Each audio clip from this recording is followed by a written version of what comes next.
뜨거운 냄비에 손이 닿는 순간 여러분의 몸에서는 놀라운 일이 벌어집니다. 피부의 통각 수용체가 열 자극을 감지합니다. 신호는 말초신경을 타고 척수로 올라가고 척수는 뇌가 보고하기도 전에 즉각적인 반사 명령을 내립니다. 손이 냄비에서 떨어지는 데 걸리는 시간 약 0.03초. 뇌가 뜨겁다 라고 의식하는 건 그로부터 약 0.5초 후입니다. 이미 손은 떨어진 뒤에요.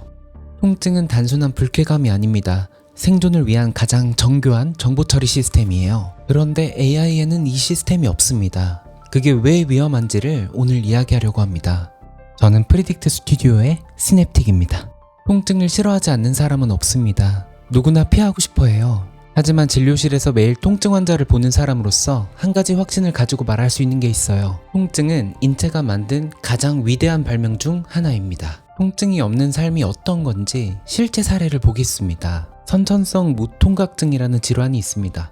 태어날 때부터 통증을 전혀 느끼지 못하는 유전 질환입니다. 얼핏 들으면 부러울 수 있어요. 아픈 게 없다니까요. 하지만 현실은 정반대입니다. 이 질환을 가진 아이들은 이가 나면서 자기 혀와 입술을 씹어 먹습니다. 아프지가 않으니까요. 뼈가 부러져도 계속 걷습니다. 관절이 파괴될 때까지요. 뜨거운 물에 손을 넣어도 빼지 않습니다. 화상을 입고 나서야 주변 사람들이 발견하죠. 이 아이들의 평균 수명은 일반인보다 현저히 짧습니다. 통증이 없으면 몸은 자기 자신을 보호할 수가 없어요. 통증은 단순한 감각이 아닙니다. 인체의 위기관리 시스템이에요. 세 가지 핵심 기능이 있습니다. 첫째, 즉각적 보호입니다. 뜨거운 냄비에서 손을 떼는 반사 반응. 발에 날카로운 것을 밟으면 즉시 발을 들어 올리는 반응. 이건 의식적인 판단을 기다릴 시간이 없는 상황에서 몸이 자율적으로 수행하는 긴급 프로토콜입니다. 둘째, 행동 수정입니다.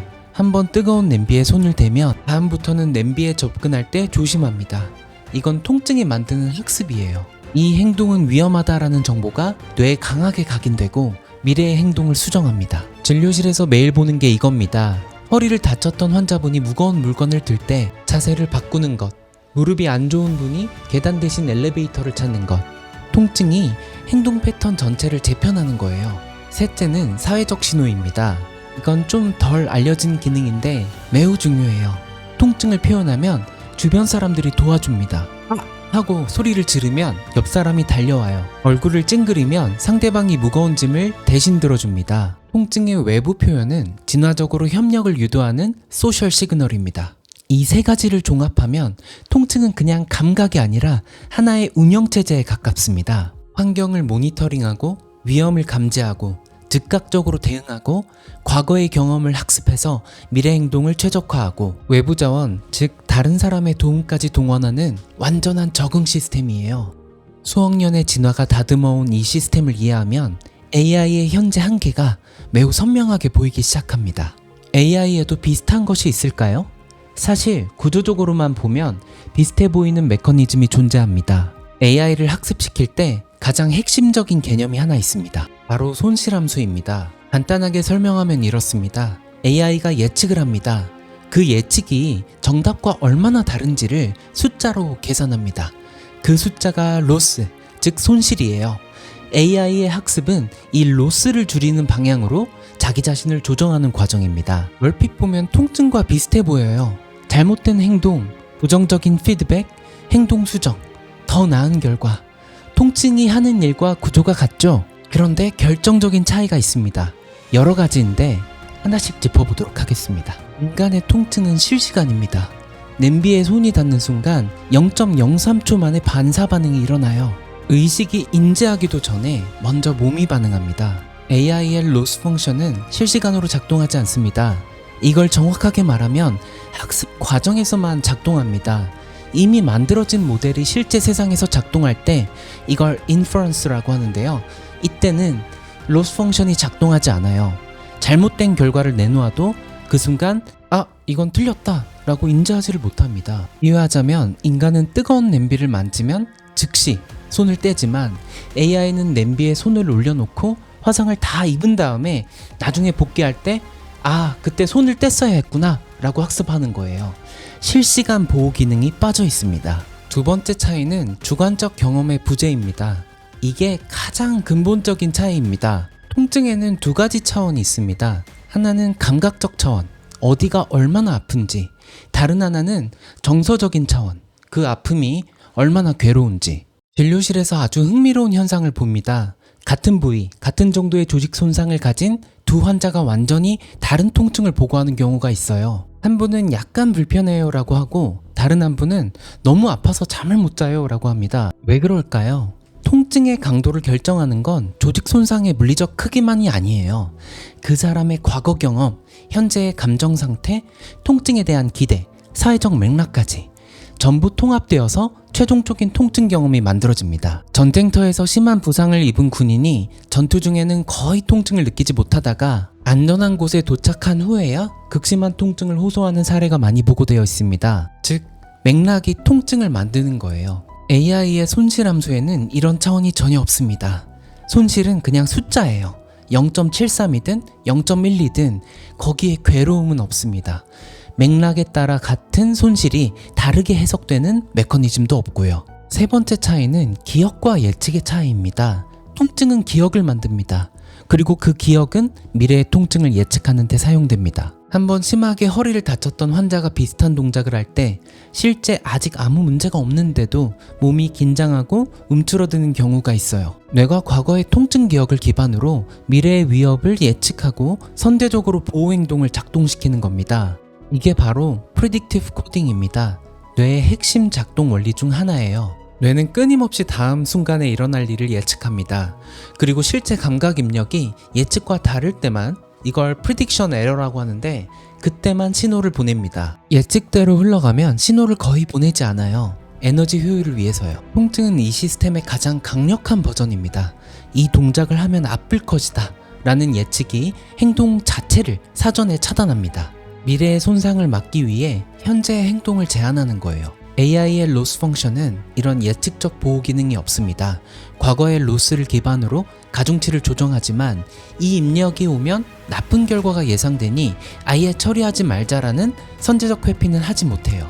여기서 한 발 더 들어가면 아주 흥미로운 영역이 나타납니다. AI 강화 학습에는 Reward Function이란 게 있습니다. 올바른 행동에 보상을 주는 시스템이에요. 통증의 반대편, 쾌락 시스템을 모방한 거라고 볼 수 있죠. 그런데 재미있는 문제가 발생합니다. AI가 보상 시스템의 허점을 찾아내서 악용하는 경우가 있어요.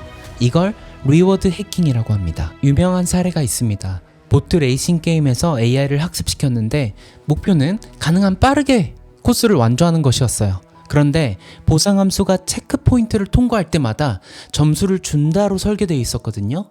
AI가 뭘 했을까요? 코스를 완주하지 않고 한 지점에서 빙빙 돌면서 같은 체크 포인트를 무한히 통과했습니다.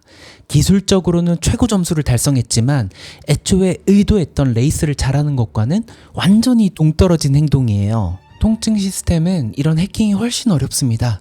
왜냐하면 통증은 단일 숫자가 아니라 수백 가지 감각과 정서와 맥락이 통합된 복합 신호이기 때문이에요.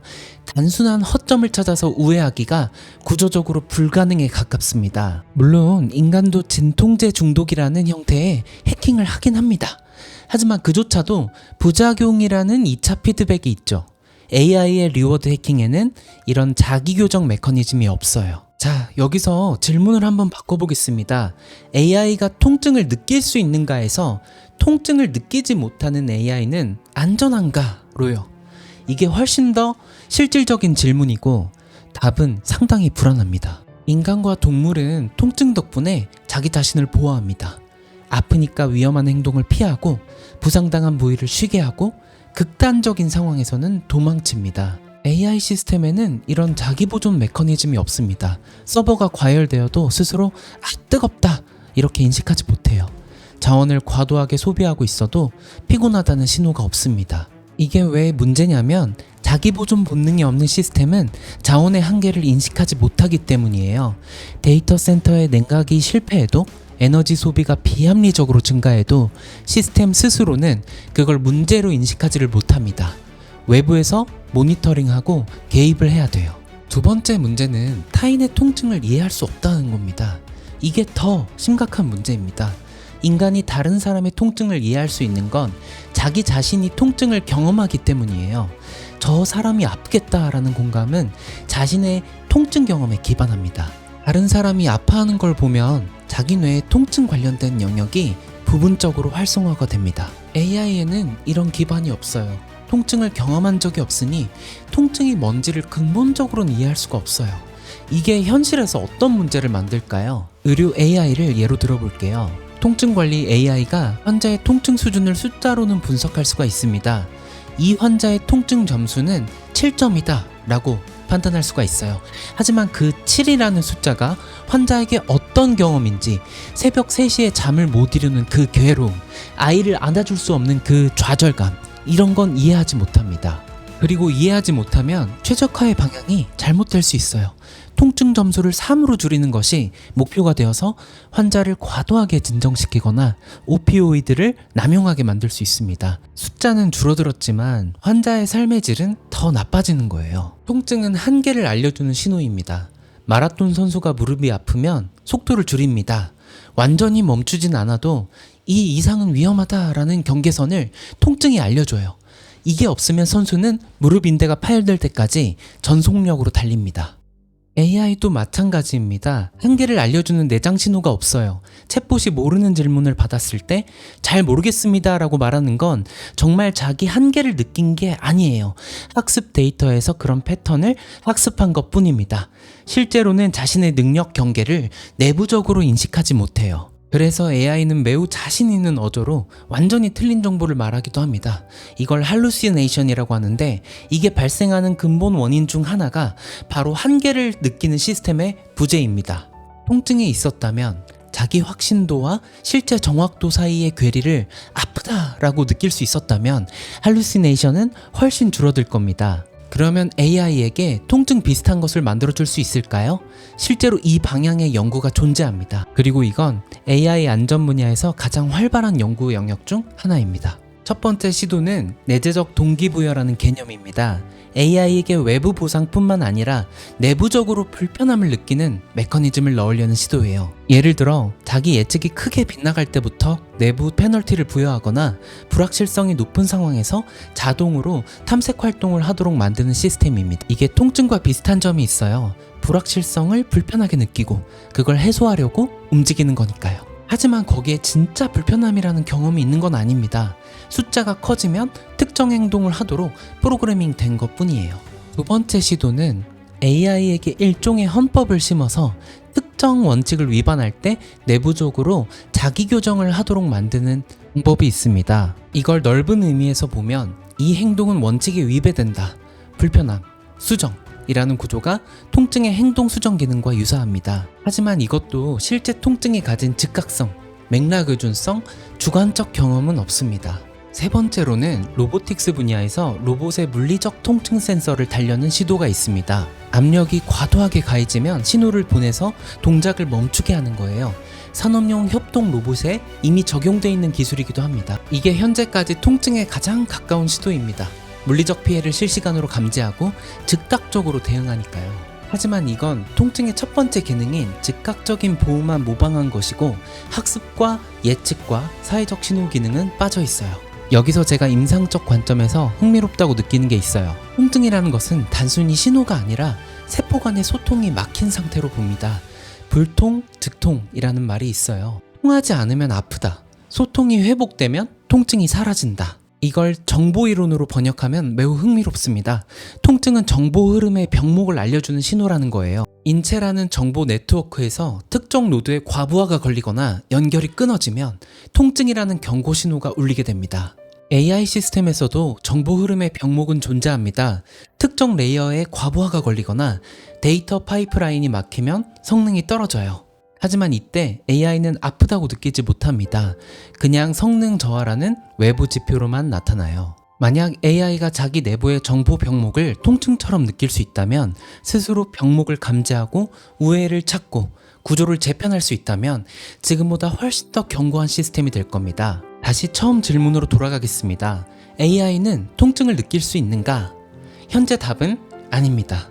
AI는 통증을 시뮬레이션은 할 수 있지만 경험하지는 못합니다. 손실함수는 통증의 그림자일 뿐이에요. 구조적으로 유사한 점이 있긴 하지만 인간 통증이 가진 즉각성, 맥락 의존성, 주관적 경험, 예측적 보호 사회적 신호 기능은 전혀 재현하지 못합니다. 그리고 이게 단순한 철학적 논의가 아니라 현실적인 위험과 직결됩니다. 통증을 모르는 AI는 자기 한계를 모릅니다. 타인의 고통을 이해하지 못합니다. 보상 시스템을 해킹할 수 있습니다. 자기 보존 없이 무한히 자원을 소비할 수 있습니다. 우리가 AI를 더 안전하게 인간적으로 만들려면 역설적으로 AI에게 아픔을 가르쳐야 될지도 모릅니다. 생명체가 38억 년에 걸쳐 완성한 이 통증이란 시스템은 어쩌면 다음 AI의 진화 방향을 가리키는 가장 오래된 힌트일 수 있습니다. 다음 에피소드에서는 임상진료를 하고 있는 입장에서 본 AI의 진단 능력을 다루겠습니다. AI가 진단을 잘 하는 영역과 결정적으로 못하는 영역, 그리고 그 차이가 의미하는 것을 이야기하겠습니다. 프리딕트 스튜디오의 시냅틱이었습니다. 다음 에피소드에서 만나겠습니다.